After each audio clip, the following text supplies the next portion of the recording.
الشيخ سي الكاتريام ليفر شريعة بين التجميد والتطوير الاتباعي. La sagesse.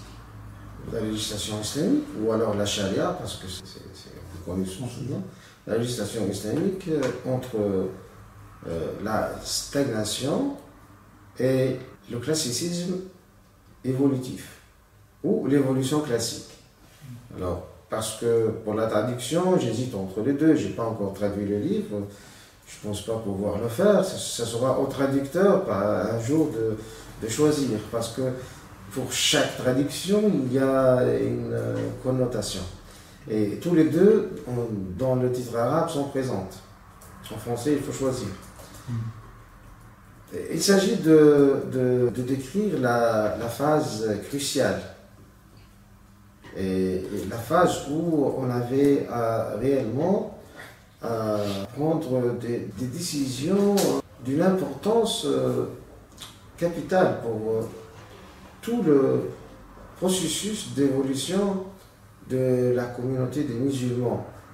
Quand je dis de la communauté des musulmans, bon, c'est un peu métaphorique, parce qu'on est déjà au niveau d'un 4e stade d'évolution des sciences de jurisprudence. Et on a déjà dépassé le 3e stade, le 3e cycle, où les systèmes de production étaient bien définis et délimités. Apparition des sciences des usul, c'était bien sûr bien analysé au niveau du 3e volume. Maintenant, c'est le rôle du 4e cycle, avec l'avènement d'un grand courant qui a pris sa légitimité de la première grande compilation auditée du hadith. Cette compilation auditée, rappelons-le, a été amorcée depuis la fin de l'époque omeyyade. Le premier qui l'a fait, c'est l'imam Malik, que Dieu l'a gré. Il a été par la suite poursuivi par l'imam Ahmad et Darimi, parallèlement, et l'imam Bukhari et Muslim, et par la suite les 4 autres qui vont compléter cette fameuse série des 6 livres. Donc tout cela s'était fait au 3e siècle et à la fin du 2e siècle. Le fruit de cette vague de compilation auditée, qui est tout à fait différente de la première compilation un peu libre, qui a laissé un patrimoine de hadith qui nécessitait un grand travail de tri et de nettoyage. Ce travail de tri et de nettoyage a été effectué par cette vague de compilation auditée. Elle nous a produit des livres relativement très bien faits. Par rapport à la première vague, c'est très bien fait. Et il y a une tendance à croire que ces livres sont vraiment parfaits. Et ils peuvent être considérés comme une source indiscutable. Alors, fiable, personne n'en discute, c'est une source fiable. Mais ce qui était un peu discutable à cette époque, c'est que de considérer que ces sources-là, elles sont des sources indiscutables. De là naît un courant qui s'appelle un courant des muhaddithin, al-hadith. Pour eux, toute la vérité peut être retrouvée dans les hadiths.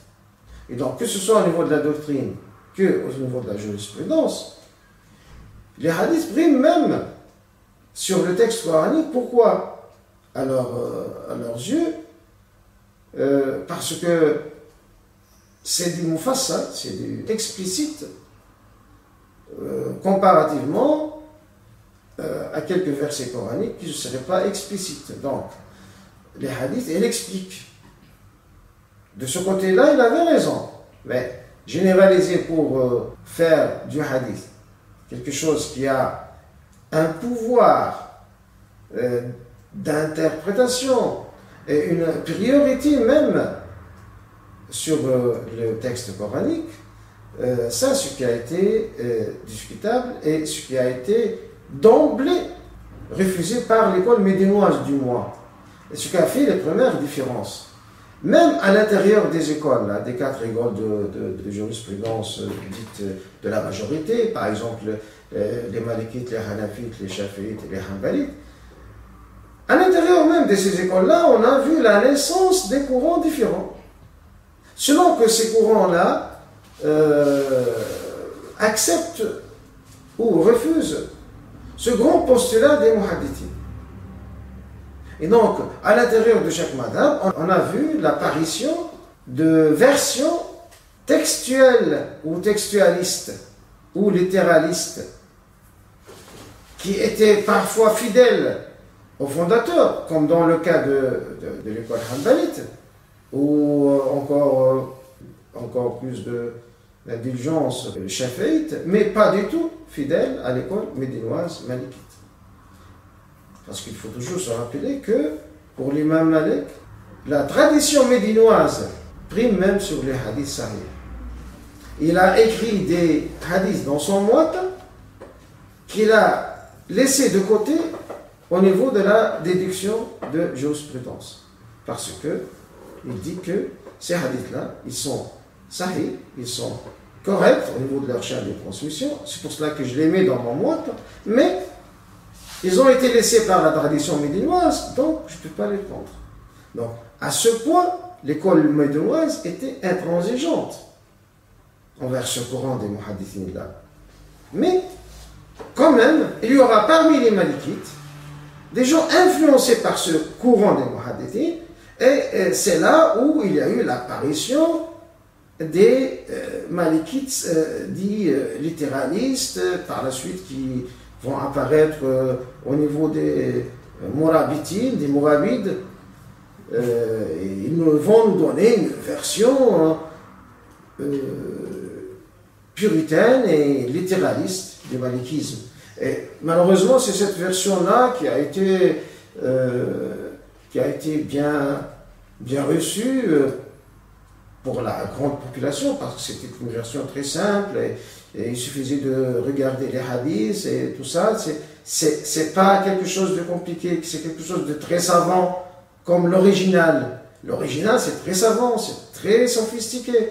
Et il n'y a que les véritables érudits qui pourraient donner des fatwas. Alors qu'avec ce courant-là, tout un chacun peut prétendre trouver des dispositions légales à l'aide des hadiths.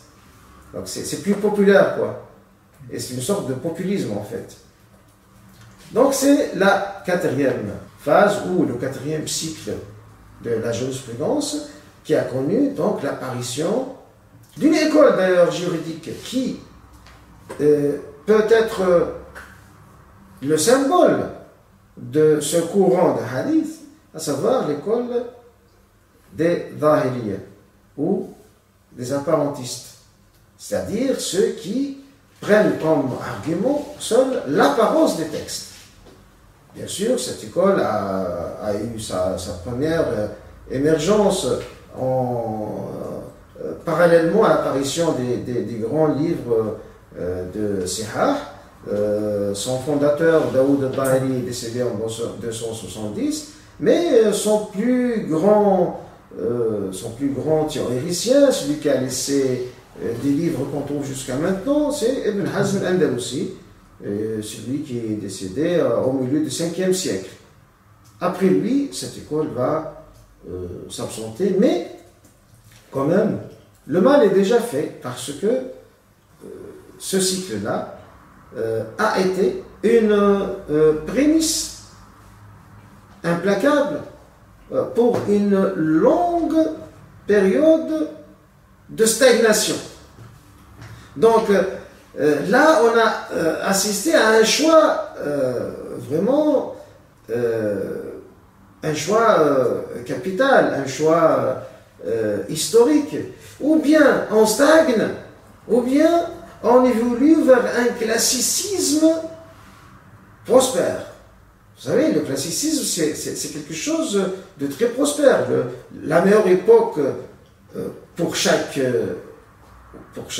école de pensée ou école d'art, C'est son époque classique, là où on a des règles à suivre, on a une abondance, une pléthore de production et tout ça. Alors, le classicisme quand même a existé, représenté par des grands noms comme Kharafi, comme Ibn Abd Salam, et parallèlement, hein, il y a la stagnation aussi.